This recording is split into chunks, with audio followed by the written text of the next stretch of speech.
yaitu kita sebutnya sebagai monopolistic competition gitu. Nah, teman-teman perlu pahamin ya, Apple itu tentuin harga 17 juta dari mana? Ya, kenapa Samsung itu bisa jual di 20 juta padahal mungkin fiturnya beda, jomplang dan sebagainya. Itu yang namanya itu diferensiasi. Ya, jadi dalam struktur pasar ekonomi ya, how price are created selain dari supply and demand itu. Kalian tuh pernah tanya gak, kenapa harga listrik itu nggak bebas aja sih? Padahal kan dimonopoli sama satu orang ya, sama satu entity ya. Jadi itu yang dimana peran pemerintah itu happening.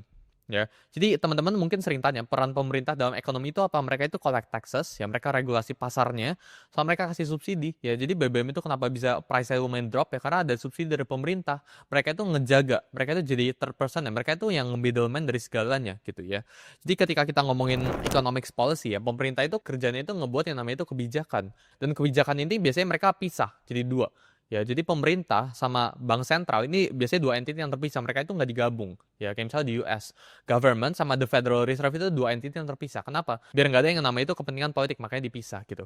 Jadi economic policy itu ada dua ya, jadi ada fiscal sama ada monetary policy gitu ya. Jadi fiscal policy itu apa? Ketika pemerintah ini atur ekonomi, itu lewat pajak.